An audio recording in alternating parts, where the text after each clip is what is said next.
33% महिला आरक्षण। दूसरा बिल था डिलिमिटेशन बिल 2026 में मेंबर ऑफ पार्लियामेंट की सीट 543 से बढ़ाकर 850 करनी थी, तभी महिलाओं को आरक्षण मिल पाता। केंद्र शासित प्रदेश में कानूनी संशोधन 2026 131वां संशोधन विधेयक गिरते ही 2023 में पास हुए महिला आरक्षण कानून, जिसे नारी शक्ति वंदना अधिनियम कहा जाता है, संसद ने इस बिल के खिलाफ वोटिंग किए थे।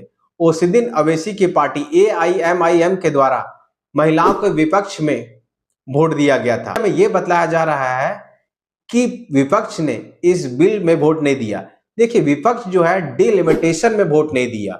जो ये बढ़ाया जाएगा मेंबर ऑफ पार्लियामेंट की सीट, उसके पक्ष में विपक्ष ने वोटिंग नहीं किया। महिला आरक्षण बिल 2023 में ही पास हो चुका है। लोकसभा और विधानसभाओं में महिलाओं को 1/3 यानी 33% आरक्षण देने वाला बिल आज लोकसभा में 2/3 बहुमत से पास हो गया है। इस बिल के पक्ष में 454 और विरोध में सिर्फ 2 वोट पड़े, जिसका है वो डिलिमिटेशन बिल के बाद ही लागू होगा, यानी फिलहाल अटका हुआ है। 20 सितंबर 2023 को लोकसभा में और 21 सितंबर 2023 को राज्यसभा में पेश किया गया।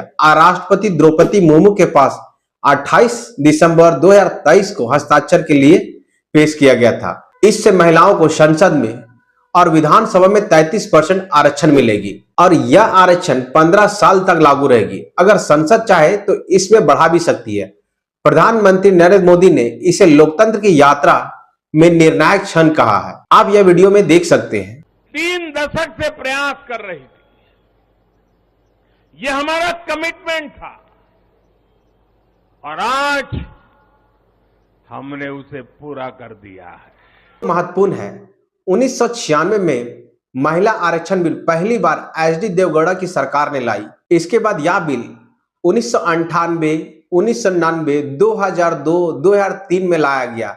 हर बार यह बिल गिर गया। 27 साल बाद पहली बार दोनों सदनों में 2/3 से अधिक बहुमत से यह बिल पास हुआ। अभी लोकसभा में महिला संसद लगभग 15% है।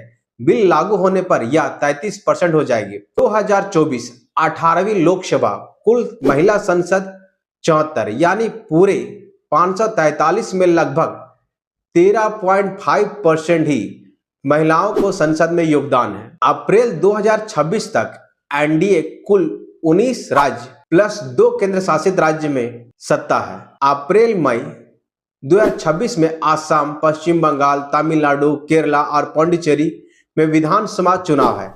यह बिल ऐसा समय में लाया गया जब 5 राज्यों में चुनाव है। यह बिल को लागू हो जाने से उत्तर भारत में जनसंख्या में कंट्रोल कभी नहीं किया गया। दक्षिण भारत में हमेशा जनसंख्या में कंट्रोल रहा। तो जिस स्टेट में जितना अधिक जनसंख्या रहेगा, उस स्टेट से उतना अधिक मेंबर ऑफ पार्लियामेंट चुन के जाएंगे। उत्तर भारत बीजेपी का गढ़ है। अगर यह बिल लागू हो जाता है तो बीजेपी को 50 साल तक कोई हरा नहीं सकता। दक्षिण भारत में जनसंख्या 1.7% से 1.8% की दर से बढ़ी है। उत्तर भारत के कुछ बड़े राज्य 2.5% से 3% तक वृद्धि हुई है। मामला यहीं आके फंसता है कि दक्षिण भारत में कुछ ऐसे लीडर हैं जो इस बिल को सपोर्ट नहीं कर रहे हैं। राज्य के 20 सीटों का बंटवारा 1971 में की गई है। राज्य में सीटों की बंटवारा 1971 की जनसंख्या के आधार पर की गई है। भारत में उस वक्त 55 करोड़ आबादी थी। 1971 के आधार पर हम देखें तो एक मेंबर ऑफ पार्लियामेंट 10 लाख की आबादी में थी। 2026 में भारत की आबादी लगभग 148 करोड़ है।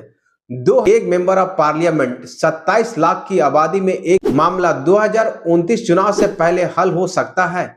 यह बड़ी राजनीतिक सवाल है।